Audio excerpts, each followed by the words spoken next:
All right. We have a special. This is probably going to be one of my favorite episodes. And you know why? Porque aquí tenemos la reina de la comedia. Let me tell you guys something. I appreciate that. Let me tell y'all something, bro. This person is my mentor throughout comedy. Ever since I met her, like she's been taking me under her wings, and we've toured the United States of America, and we got to do it worldwide, of course. But there's only you guys don't know, but there's only 4 nationally touring Latinas that does this. And I think it's more now. I think it's 5 or 6. 5 or 6? Yeah, because Melissa Villaseñor, Gina Brion, Okay. Cristela, Angela Johnson, Okay. me. And that's it? Is that 5? I think that's 5. One more. Entonces hay one more. Well, we need more women in comedy, more women in stand-up comedy. Welcome, everybody, Aida Rodriguez. Do I look awkward? Can you see me? You look good. Okay. Trae mi micrófono, tráelo un poquito más cerca para ti. I just got to make sure I sit up straight because sometimes I slouch because I'm tall.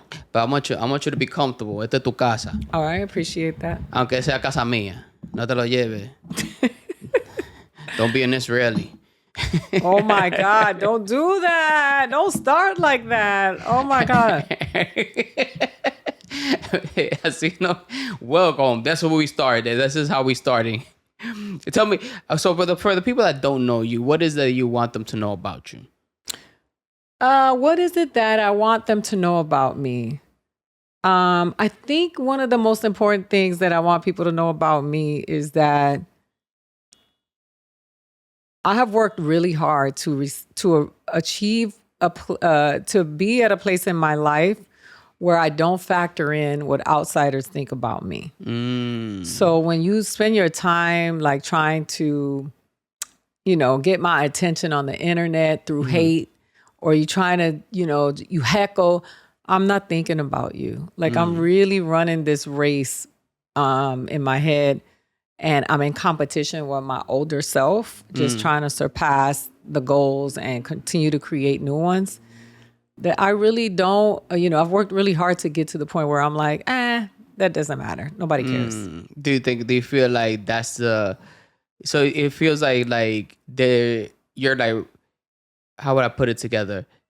You're saying that you're racing versus your older self. Like there's still a point that you feel like you haven't reached yet. Always. I think that that's the thing about the comedians that I love and respect, my heroes, is that there's never an arrival point. Is that you continue to evolve until you transition from this life to the next. I don't think that there's ever... I think when comedians, they're corny to me. When they start saying, I'm this, I'm the greatest, I'm that. I just think it's corny. I think that like when you look at George Carlin, who's continuously evolving, those are the ones that resonate with me. And listen, what may be corny to me may not be corny to somebody else. That might be what they operate from. But it just, to me, it's always feel like you're always learning and you're always growing. And yeah. Well, who was Aida when it came to like, was comedy a way of getting out of a situation, or was it like some type of trauma, or like do you need to, some people get into comedies because they feel like they grew up in a way that they needed that's a way that they got validation or something. Like, what was your thing? I think comedy was a way for me to tell my story without a rebuttal, to be able to just get my story out, my point of view, what I had to say, because I always have so much to say. And I feel like being funny is always one of the great ways to say it.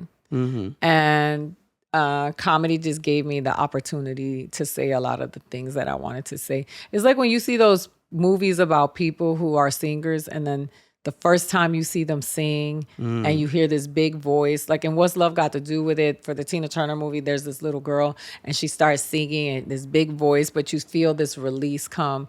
That's how comedy felt for me. It was like, finally, I get to say what I was trying to say. And it's by way of a joke, but it's like, this is my point of view. This is how I see that. This is what I think about that. Do you feel like, because I remember when I first saw you at, and I remember I first started comedy, right? I started in San Diego, Right. and I was watching Last Comic Standing. Right. And every time they interviewed you, you were like, I'm the Latina in the top 10. I'm like, yeah. You're like, I'm Dominican, Puerto Rican. I'm like, yeah. And then you didn't give a fuck about finishing the whole thing. I could even tell because you were like, as long as I got in the top 10, that's what I care about, right? But like, do you feel like as a Latina comedian that you have to face something completely different, or when it comes to comedy, like what is the difference between a Latina being Latino in general and versus everybody else when it comes to stand-up comedy? I mean, I think every ethnic group has their own cultural experience and the way that they're perceived. You know, like when you hear people talk about people that are who are Indian in comedy, they'll always do the hacky stuff. Like they're all, you know, they do the voice. They'll do they're either 7-Eleven people or they're doctors. And Asian people alike, you know, when it comes to Latinos, there's like all these stereotypes that you have to contend with that are specific to our culture. Like, you know, me being Latina, I'm the hot, spicy Latina. And then having this conversation with this dress on, I feel self-conscious because I'm like, this is what they think I'm supposed to be like, you know, let's do some salsa. But I think that what was very specific to me was that there was I have never seen someone like me break the ceiling. So there wasn't a lot of reference points. I had like Sheila Rivera, Sarah Contreras. Those are the women that paved the way for me. And they were stand-up comedians. I never heard of them. They are stand-up comedians, and Sarah is Puerto Rican, also here from New York. And they were the ones that were like touring. They're the ones that were making the most noise. Maryland, there were quite a few of them that were like emerging, but I never got to see Latinas, let alone Puerto Ricans or Dominican women, you know, break the ceiling. I haven't seen. I think the biggest Caribbean comedian that we had was Freddie Prinze Jr., who sat on the couch on the Tonight Show. Yeah, Puerto Rican Hungarian man. That was the biggest. But also like was like his trajectory was so tragic. Absolutely. But he still was like the biggest, a lot of people's favorite comedian, a lot of people, just something that we had to hold on to because we didn't have anything that ever, you know, until George Lopez came along. And what about now? Do you see any like Latino comedians that you're like, okay, this person is doing it well, right? And this could like, because I feel like after George Lopez, there hasn't been somebody that hit that level, right? And we see a few come in between, whatever. Do you see anybody else that like another Latino that could break that ceiling? I mean, I feel like Fluffy broke it. Yeah, you know, Fluffy has a lot of success in terms of the type of comedian. Like George Lopez is a comedian that talks about social issues and politics. Who's addressed the president, like that kind of stuff. Also familial stuff, like he talked about his family, his grandmother, his issues, you know, with celebrities. I don't think I've ever seen anything like that since, but there are quite a few comedians who are very successful now. And, you know, this social media age has ushered in this different thought of comedy, and it feeds a lot of the people who are big in the comedy audiences. So yeah, I mean, but have I seen anything like that since? Probably not. George Lopez to me is like the biggest comedian that's alive in terms of being Latino. And if people name Dave Chappelle, Chris Rock, you know, those Bill Burr, like those types of comedian, I think George Lopez fits right in with he's the all biggest those one guys. out of, yeah, I think so. What about the new comedians, the new like? There's a lot of them. Yeah, there's a lot of them that I like. I've supported quite a few of them, and yeah, there's a lot of them. I feel like Marcelo Hernandez will be up there. That's who you like. Okay. That's one of my favorites. Like, I feel like Marcelo. I think Marcelo is one of those guys that are like, Marcelo is hard it takes decades for somebody to come in like that. I see him like a Jim Carrey. Like I he's see that. I can see right. that. Yeah, he's Like great. funny, really funny stand up. Could do both Spanish and English, and he could also do the skits, like Yeah. really good acting and stuff like that. So it's like somebody that's able to be good at all of those. I think it's very few, far in between to do all of that, to check all those Yeah. boxes. You know. I mean, there's probably more than we know because of who gets opportunities and who looks like what, especially within the Latino spectrum. You know, Roberto Vanderpool is a Black Dominican Oh comedian. He's been doing stand yeah. up for a long time. Probably didn't get the opportunities that other people got because he was a Black Dominican. I think that, for me to speculate that, because the industry says these people are the great people, it does a disservice to the ones that are not, who are The no. people that are not seeing, because I'm not Yeah. gonna lie, I saw Roberto Vanderpool and I died. Yeah, he's funny. He's funny. Hilarious, And next was level. and was a voice for a community that had never been seen before, long before it became, fashionable to call yourself Afro Latino or those terms. And listen, I love Marcelo. I think Marcelo is great. I've been a fan of his for a very long time, and also a supporter of his. He's done shows with me. And now he's, surpassed me, which is what happens with a lot of people Yeah. who've done shows with me, which I think is great. So I'm kind of like a good luck charm. But I think Ralph Barbosa is somebody that's just straight stand up, but is like joke, joke, joke, joke, joke, joke, joke. I think Ian Lara, who I don't think doesn't get the opportunities because he's a Black Latino. Because I think Ian is just as clever and just as good as anybody else, and he's a hardcore stand up. You're out there working. There's a lot of people out there that are working, putting in the reps, that don't necessarily always get the opportunities. But that's why we have to cultivate community so we can support our own. Orlando Labor's out there. Orlando, oh my God. Yeah, there's a lot of people that Oh my God. I've seen, every time I look at Orlando Leyba perform, I'm like, okay, I gotta go back to writing. Yeah, and he's also very likable and very different. Like me and Yeah. Orlando are a world Completely apart. different, yeah. But that's what I want for us. I mean, Marcela Arguello, that's my girl. I think she's really funny. She's irreverent. She's Yeah. unstoppable. She's fearless. Carmen Morales, I think, is really funny. We have a lot of people that just don't get the shine because they don't, industry people don't like them or whatever. So for me, it's always about discovering the talent and creating a way to help for people to see them. Francisco Ramos is hilarious. There's Yeah. a lot of good comedians out there. I also feel like we don't really need the place that we are today. We don't need the industry anymore. Like, look at us. We're having a full-on conversation. Yeah, We don't need community. That's what we need. We need community. Yeah. Collaboration. We need community. We need collaboration. We need to show up for one another.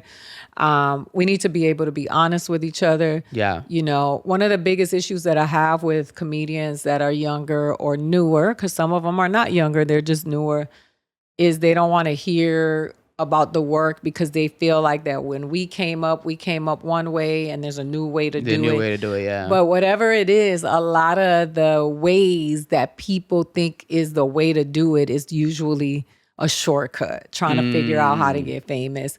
And the thing about being great at comedy is there's no shortcut to get great at comedy. There could be a shortcut to be famous. There can be a shortcut to become popular. There's a shortcut to a TV show, a shortcut to being in a movie. But there is no shortcut to becoming a great stand-up comic. The only way you do it is by putting in the work. It reminds me of like the Michael Jackson movie. Like we both saw it. Yeah. Right. And I think that when he was like, I want to create the greatest album of all time. That's right. He's like, I want to be the greatest. Michael Jackson was not, he didn't write, I want to be the most famous. I want to be the most famous. I want to be known the most. No, it was always about being great. It was always about being great and being there and having the creativity come to him. Because if not, they're going to give it to Prince. Ironically, today is the day that we lost Michael Jackson. No way. Mira cómo son las cosas de la vida. Yo no sabía eso. And you're a big Michael Jackson fan. I am. I was born on August 29th. That's Michael Jackson's birthday. I've always been a very big fan of Michael Jackson. He was my inspiration when I was a little girl. The first script that I ever wrote was a movie with me playing the character named Nakia who was gonna marry Michael Jackson in the movie. No And I way. wrote it in really big print. Dang, I wish I didn't have such a torrid and chaotic childhood, because if I lived a regular life, it'd be in an attic somewhere. But it was like these big. I wrote it, and then I would put the name of the character in parentheses. But I was always inspired by Michael Jackson, because even as a little kid, I knew that Michael Jackson was great. And I would have got Michael Jackson in trouble, because if he would have rolled by my school, I would have got in the car. I'd have jumped in the car. I would have moonwalked to the car. You're like, he taking me. Goodbye. I'm leaving. I'm so sorry. That's hilarious. Oh, that's crazy, because it's crazy because all the things that happen with Michael Jackson, especially like all the documentaries and stuff like The that. accusations. The accusations and stuff. I know there's different, yeah, and I know how we both feel about that. But enough about Michael Jackson, porque yo no quiero estar metido y después la gente dice, mi Gadiel. Yeah. No, for sure. Yeah. So you were actually a model before you did stand-up, though. I was. And people always like question me about it. Like I don't know, somebody even was like, did you really model? And I'm like, no, I said that, so I could get a pat on the back. Nah, people shit on you because of that? Yeah, no, people are like, because, I was also modeling during a time when it wasn't Instagrammable. You know what I mean? So it's not like I remember I was on the cover of a Dudley magazine, which is a hair magazine. And there's a photo shoot that I shot here in New York. And it was in the... Que tú tienes raquiña, ¿qué te está pasando? I got bit by mosquitoes. It was or unless y'all got fleas. No, it was a mosquito. There's no fleas in here, por si acaso. I think that there was the cover of a magazine. The magazine was in this Dominican salon, and this woman put it on Instagram because she was like, "Aida, is this you?" And I'm like, "Yeah." And it was so funny because one of the people who were like, I don't know if she was really a model, like she was really a model, was in the comment section, and they were like, I guess so. But it was just weird. I was modeling. I started modeling when I was young, like I was a kid. What's crazy is that, usually when people model, they don't be like, I'm going to do stand-up too, right? Like, yeah. So you started as model, like you wanted to become a model. So I'll tell you, when I was a little girl, I wanted to be a star. Right. And I didn't know what that was, but I knew that I wanted to be a star. And what I was saying was, because I saw the people who were stars on TV doing the things that I wanted to do, like Lucy, Carol Burnett, Shirley from What's Happening. Like, I knew I wanted to be funny. I knew I wanted to perform, and I knew I wanted to entertain. I wanted to make people happy. Like, those are the things that I wanted to do. Later on, when I started, I went to speech and debate, and I started, doing individual interpretations and doing stuff like that, I started to learn the disciplines. But I always knew I wanted to be funny. And I remember listening to Richard Pryor when I was little, saying, I want to do that. And being told that's not for girls. Like, girls don't do that. So once you heard that, you're like, no, this is a challenge. I'm going to do that now. Yeah, well, not at the time. I was just like, I guess. But I used to get the broomstick. Here in New York, my mom would be laying down. She was pregnant. We would stand in a motel, and I would get the broomstick. I would read sermons to her. I would sing songs to her. I would tell jokes. I would do like a little variety show. Yeah. And so I just knew that I wanted to be an entertainer, and I've never wanted to be anything else. Like, I thought I was going to go to law school, but even in thinking about going to law school, I thought about it as entertainment. I get a chance to talk. I get to present my argument. I get to perform.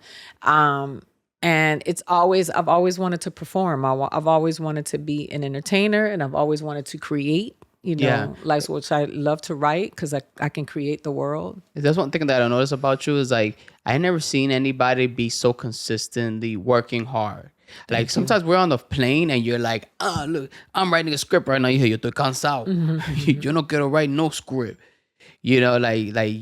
So you went into stand-up, but then you're like consistently working nonstop. Yeah. What is that driver? What is that thing that drives you? ADHD and it's the immigrant complex.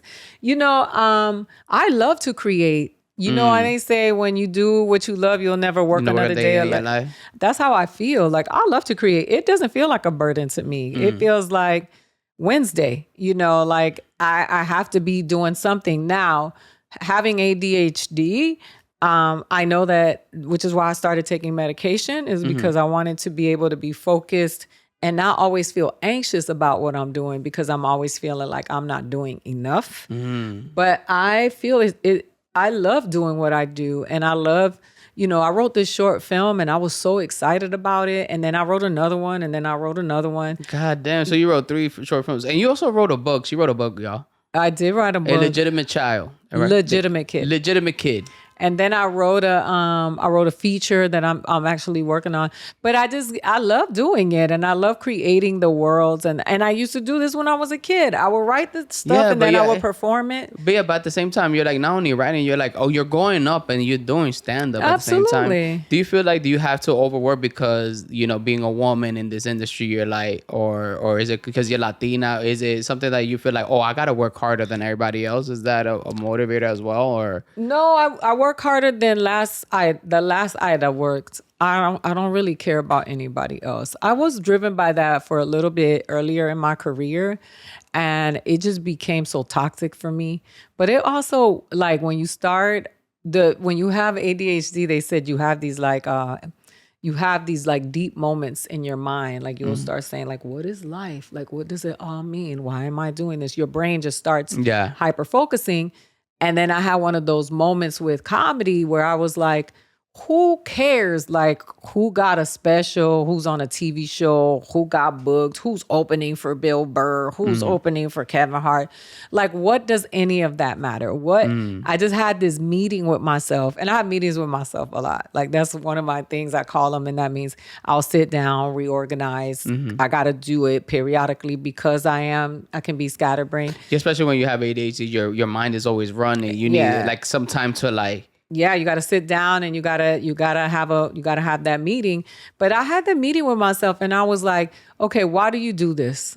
Because now when you're thinking about other people, why are we doing this? Why are we right? doing this? And then I'm like, oh, I got to go back to that little girl. Like, you want to perform, you want to entertain, you know, and you just want to show up and you want to do things. You know, you're an entertainer. That's what you want to do. So if that's what you want to do, why does it matter what anybody else is doing? What is the career you're trying to craft? What is important to you? Some of the things that I thought that I wanted, I didn't get, and I'm glad I didn't get, because after they got done, I realized, oh, I wasn't supposed to be a part of that. Look at this backlash. Look at this. I wasn't supposed to be in that room. I'm not supposed to be around those people. But the truth is that when I think about why I do this, nobody else comes into my mind. No. I'm never like, I do this because I want to be better than such and such. I do it because I love to do it. I love the exchange with the audience. You know, I love to express, you know, in acting, I love becoming other people. It's such it's an opportunity of a lifetime to live different lives and then have all these different experiences, because you learn to have a certain respect for people, because you get to experience some of the things, even if it's just for a short amount of time. And so for me, I mean, there's nothing like it. I love to write and create and then perform and just show up. And it's me playing, like me being that little girl that was on the run here in New York. Do you feel like when you had that meeting with yourself and you hit that again, that changed for you? It changed everything for you? It always does. Every time I have a meeting with myself and I have to remind myself why you're doing this, why I do this, everything else becomes inconsequential. It doesn't matter if Netflix won't give me a special, if HBO doesn't see me anymore, if I don't sell my show to a network, if I'm not on a tour, if I don't get booked at a club, none of it matters anymore. Because when I think about why I do it, I figure out a way to do it without having to be worried about that. And that's what I've always been able to do. You know, my very first play that I wrote when I was like 12, 13 years old that I performed by myself, I created the whole thing. I wrote it. I performed it. You never told me you were going to play. At my school. Yeah, it was like a one-woman show. And it was very dramatic. It was about, a sex worker that died of AIDS.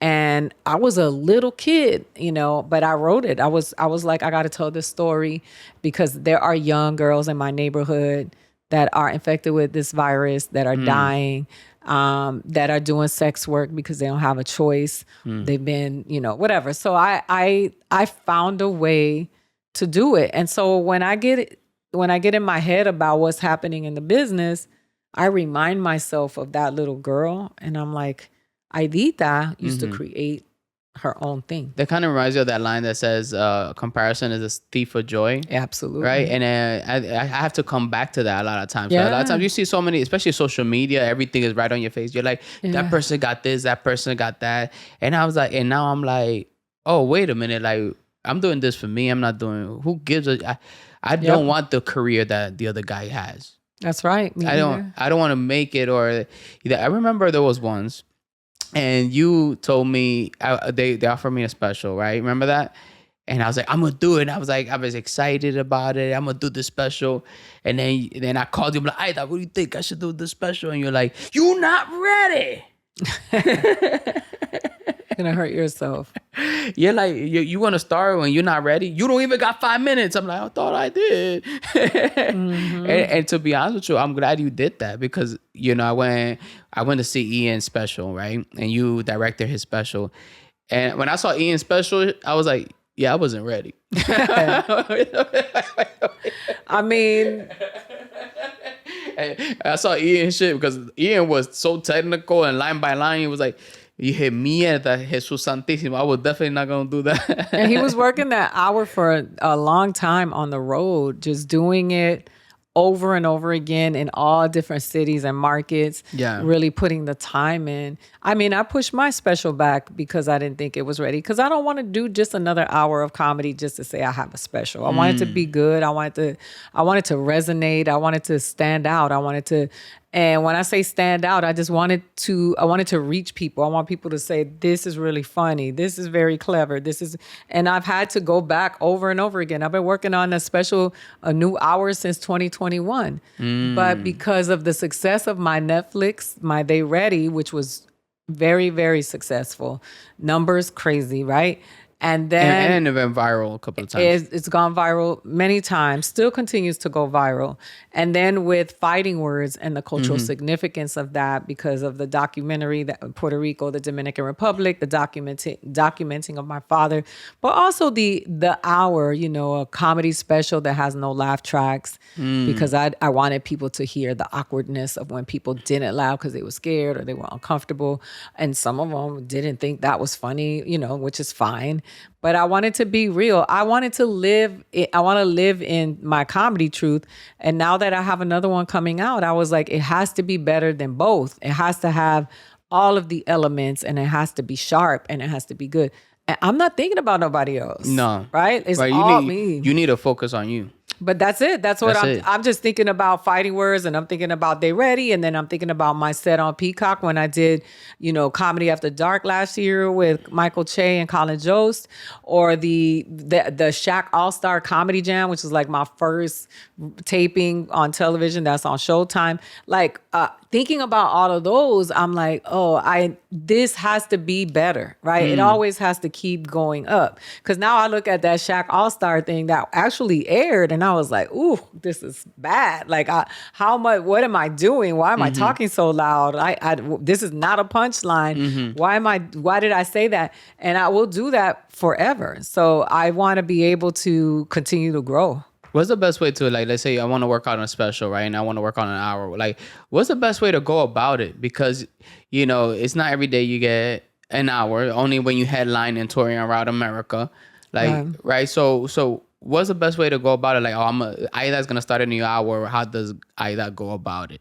Well, my good friend Ramon Rivas, who tours with me sometimes, and he gave me the word for it. He was like, what's your thesis?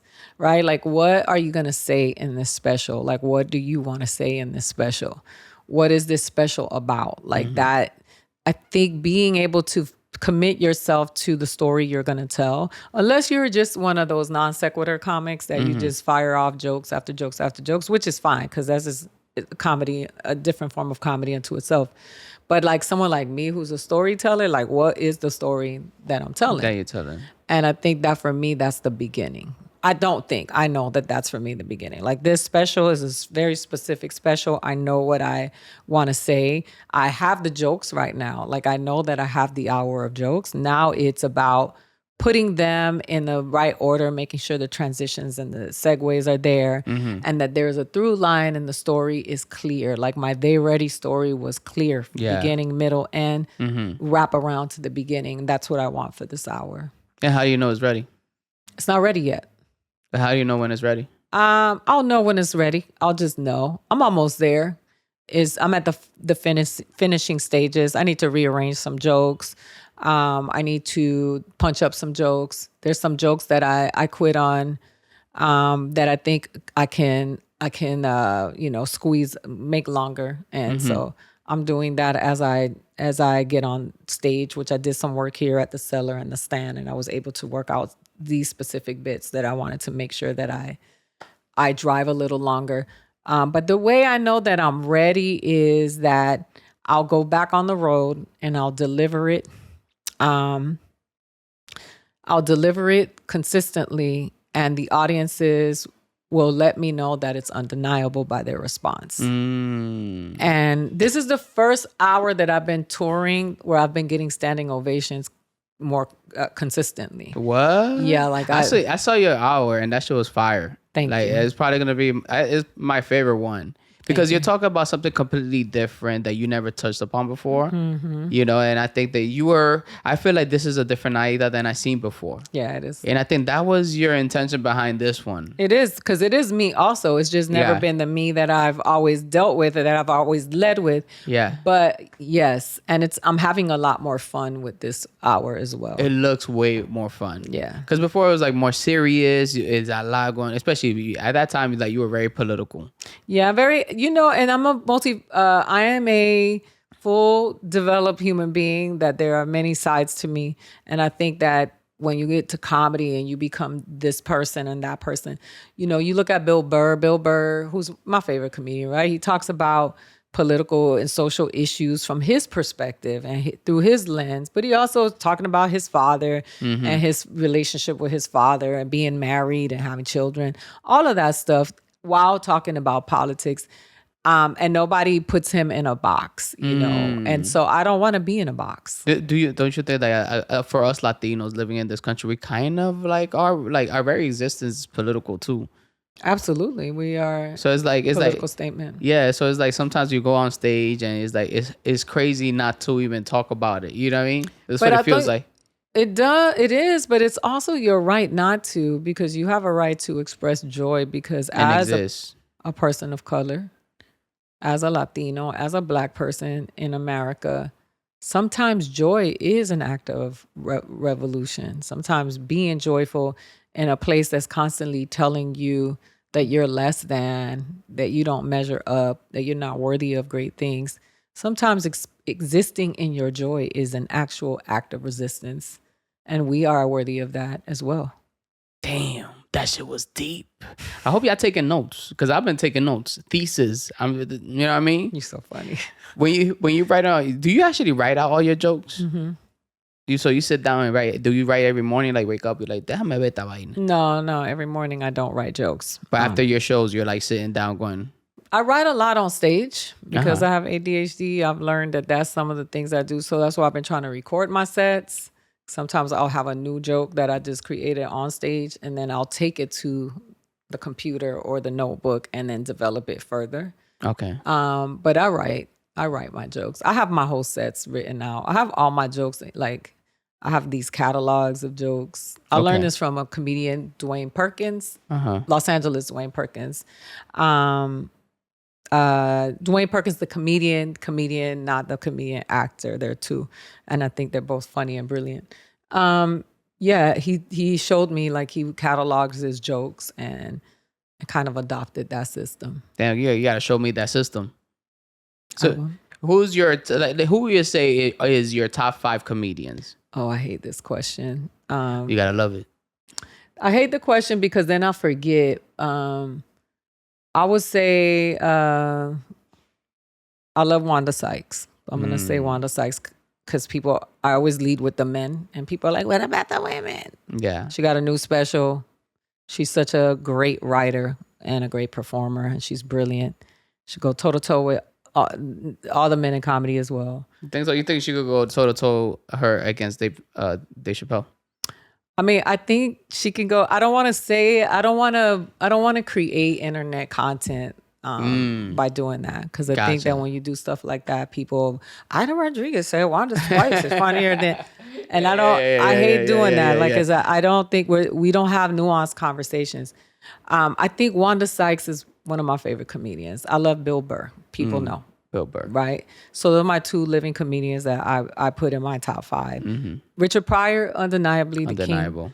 And George Carlin, right? Because I feel like I live somewhere in between those two, styles of comedy, and working on it as well. And then, my favorite comedians, people that I think that I idolize, that I look up to, I'm gonna always say Eddie Murphy, because Eddie Murphy is my favorite person to ever do comedy. And you also met Eddie Murphy, hung out with him. And I met him, and it was even better. He's one of the few people that I've met that exceeded my expectation of him. Like, he's a kind human being. He's funny. He's private. He's weird. He made me feel seen. Just being around him. I was in his house and his kitchen, and he had all these cakes. And I was staring at the cake like I was 6. And he was like, "You want some cake? You can have some cake." And I was about to die. Eddie Murphy said I can have some cake. No way. He has friends that he loves. Like, he was with Arsenio Hall, and we watched a movie at his house, and they were cracking jokes. It was one of the best experiences I had with, like, I met Muhammad Ali, right? As I brag about all the time ad nauseum, and people can't, there are comedians that talk shit about me because of my Muhammad Ali adoration.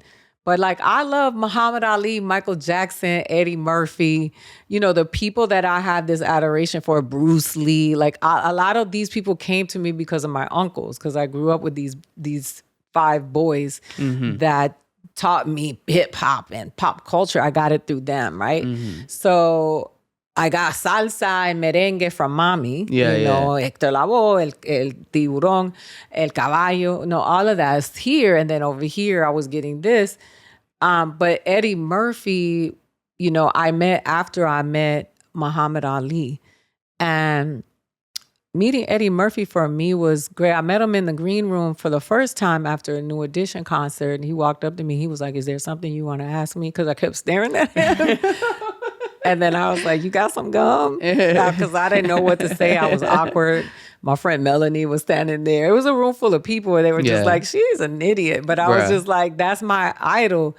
I think he's the personification of a rock star comedian. Yes. Like, he made it cool. He had the red leather, the purple. Just a personification, the way he held the mic, the way he stood up. One thing about Eddie Murphy that he tricked us out of was that we weren't focusing on him being fine. Eddie Murphy was fine. Well, like, he was a very yeah. good looking guy. Yeah. But But he was so funny, you forgot about it because he was buckwheat and he was able to do all this stuff. And then he does Boomerang and you're like, what? That Eddie Murphy. So Eddie Murphy, Wanda Sykes, Bill Burr, Richard Pryor, and George Carlin, and people are gonna be like, "You crazy?" That's yours, Right? favorite. Of course. These are people that impacted you either way. I can't give you, comedy is subjective. I know people on the internet, a lot of them, are just, that's all they do. But those are my people. Those are the people that keep me rolling. There's some new comedians that I like. Or not new, but comedians that are out that have been working for a long time, like Laurie Kilmartin and Jackie Cation. Yeah. I think Maria Bamford is brilliant. I love a comedian. She has like her own little like style. Also, but she's brilliant. But Maria Bamford, she has like these loyal fan base, because extremely loyal yeah, fan. she's comedic genius. I love Rory Scovel. I think Rory Scovel is one of like the funniest people working right now. And then I have my fans, my people that I'm fans of, that I know, that are like my people that I roll with, that people that I go to battle with, that I think are really good comedians, that I respect, that I like. And, I think Samora is brilliant and has never gotten her just due. Like when you think about the women, I think she's always been beautiful. She's been such an inspiration for me, and standing in her feminine and masculine, because she could hold the mic and hold her own and still Some more? I never heard of her. and still look beautiful. Yeah, she's a queen of comedy. Adele Givens, undeniably one of the funniest people I've ever seen. There's just so many people that I've always had a lot of respect for. I used to listen to Alva Rejede, who's Cuban and used to do stand-up in Spanish. He was No the way. first comedian signed to the Fania All-Star label. I've always loved to watch different types of comedians. And I used to love Gary Shandling. Louis Black is one of my absolute favorite For real? comedians. I like Greg Giraldo a lot. Yeah, Greg Giraldo was great. Genius. Yeah. I like Louis Black though. That's your yeah. But I just think, I watched a lot of those people and people that move me in different ways, and I'm a very big fan of comedy. I feel like, to be a big fan of comedy, let's say you're going to do something in your life, you need to study the greats or the people that inspire you, so you could learn from them. And this is why. And one thing I appreciate you, because from day one, like, you took me under your wing. Like, we fucking traveled all over the place. I saw cities I never seen before. Like, I really respect. I think I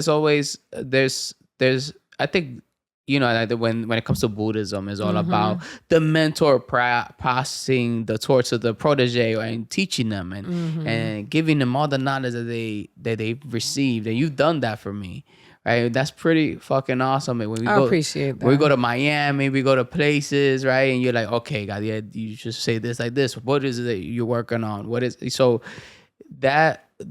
For you to take that stand for me and take me to all these places, for me to open for you, seeing the days that I'm nervous and you're calm, you're like, you're gonna be fine, right? I think there's always something special for me, and I appreciate you for being that stand in my life. The student that that helps the other student, because we're always learning and we're always growing and evolving, and I think it's important to do that. Like, I don't know, I feel like comedy is such a unique and important art form. It's one of the most disrespected. There's no union. There's no regulation. A lot of people mistreat comedians. They do awful things in terms of booking them, not wanting to pay them. Some of them don't want to feed you. They charge you for the food. Charge you for the drinks. Put you in a bad hotel. Like, there's a lot of stuff that comedians do, and people think it's luxury because they see some comedians that have millions of dollars, but the majority of the people who are below the line, who are the assembly line that keep the comedy clubs going every week when Kevin Hart is not there, when,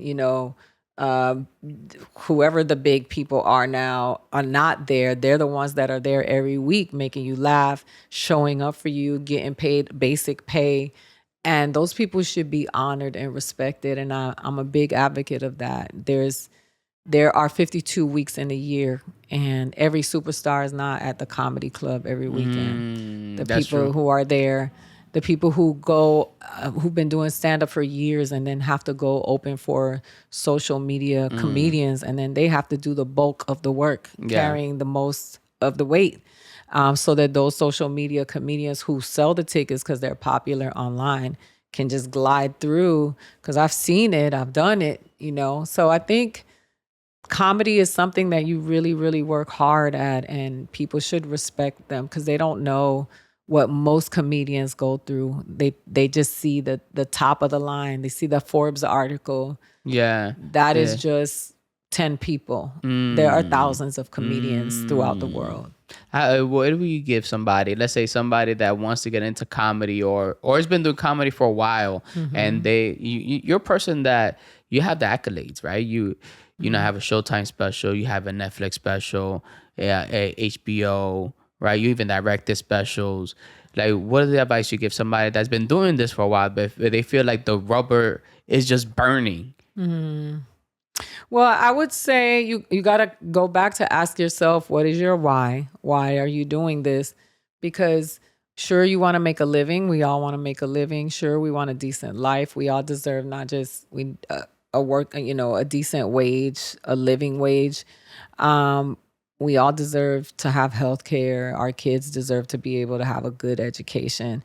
So sure, all of those things. But why are you doing this? Because you got to keep going. You got to keep going. And I know that I have to tell myself this all the time. I have this conversation with myself. You can't stop. You can't quit. You got to keep going. Because you didn't sign up for this because you wanted, to be in a room with a bunch of executives and television cameras and be one of the cool kids. You wanted to do this because you want to heal the mass, right? The masses. You want to go out and give the lady that has to go work at a factory something to laugh at when she spends her money coming to your show for that 2-drink minimum and has to pay for parking. So you got to remind yourself why you signed up to do this, and your why has to always be in line with the mission, because if not, then if you signed up for fame, that's not guaranteed. Becoming a millionaire, not guaranteed either. But what is guaranteed is that you can have a very beautiful, fruitful career where you get to have a living and you show up to make people laugh and make people heal and let them take that with them and infect other people with that. And when they share your jokes and they share your point of view and they share the things that you do, that is the reward. And so you got to remind yourself why you do it, because none of the stuff is guaranteed, not even your own life. Look how many comedians we've lost. Yeah. Who the other day I had one of those sad moments and I was like, Boogie B is not here anymore. Teddy Ray's not here anymore. Fu is not here anymore. I pulled up his email address and I was like, Fu Quan is not here anymore. Nick is not here anymore. We just lost so many comedians that, not even the days are guaranteed. David Arnold is not here anymore. And I was with him the night before he passed away. I remember that. Yeah, it's just so many. We've lost so many over and over again. And just a couple of weeks ago, some other comedians passed away, and the ones that I was really, really close to, that I said I love you to, that are not here anymore. Teddy Ray was so young, and not to be here anymore feels unfair.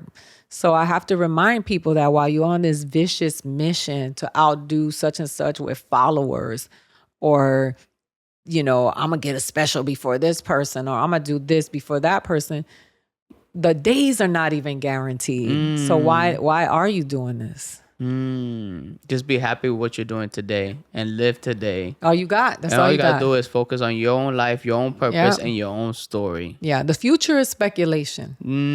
What you have is this moment right now. Coño. The sensei has spoken. That's hilarious. Aida, thank you for coming for this episode. You dropped us with so many knowledge. Thank you for having me. It was finally happened. I'm happy to be here. Right? We're able to talk. Y'all see the conversations that we have all the time. We talk about comedy at all time. It's great to be here in New York. It's great having you here in New York City. Is there anything else that you want them to know, or how they could follow you? Or when is this coming out? This is going to come out next week, Wednesday. Okay, so July 17th, I will be at the Ford Theater in Los Angeles. Oh, yeah. And I'm going to be the first Latina to headline, to have the event there, is what I was told. I forgot how they phrased it. But I'm doing a show. This is my third one. It's called The Remix. And the remix is me fusing comedy with another art form. Okay. I did comedy with music. I did comedy with a celebrity open mic. This is the third one. The other two sold out. This one is comedy with D Nice, who's a world-renowned DJ who's club quarantine, healed us through the pandemic, doing amazing sets. Hip hop star, photographer. Yeah. He is a tastemaker for sure. One of the first people I had a crush on when I was, in hip hop, because he was so cute, and it was Is he still DJ cute? D Nice. Yeah, but he had a woman. I'm not. I don't. Okay, okay. I'm not interested. Tu respeto. Yeah, I don't. Other people's men that's not my jam. Yeah, But me neither. he's a great. He's doing the show. But I have this celebrity open mic, and I have Justina Machado. Oh, what? Judy Reyes, Ana Ortiz. Okay. And Marlene Ortiz. They're doing a performance. I can't say what the performance is, but they're doing the celebrity open mic. Macy Gray is doing stand-up. Sarah Jones, Tony-winning Broadway star, is doing stand-up because we're doing the celebrity open mic. Then Frankie Quinones and I are doing stand-up, and then D Nice is closing it out, and DJ Q is opening it up. So we're going to have music, and then we're going to have this variety open mic, and then we're going to have a stand-up comedy show, and then we're going to dance underneath the stars because the Ford Theater is so beautiful. It looks like that beautiful theater. Yeah, I saw it. It's great. It's beautiful. Make sure you guys buy the tickets. Yes. Ford Theater. July 17th. July 17th. You don't want to miss it. It sounds like this is gonna sell out. So as soon as you hear this, go straight into buying the tickets at it's gonna be 40la.com or something like that. Yeah. Okay. Look at you. Tú sabes, yo sé de esa vaina. Make sure you guys follow Aida at Funny Aida.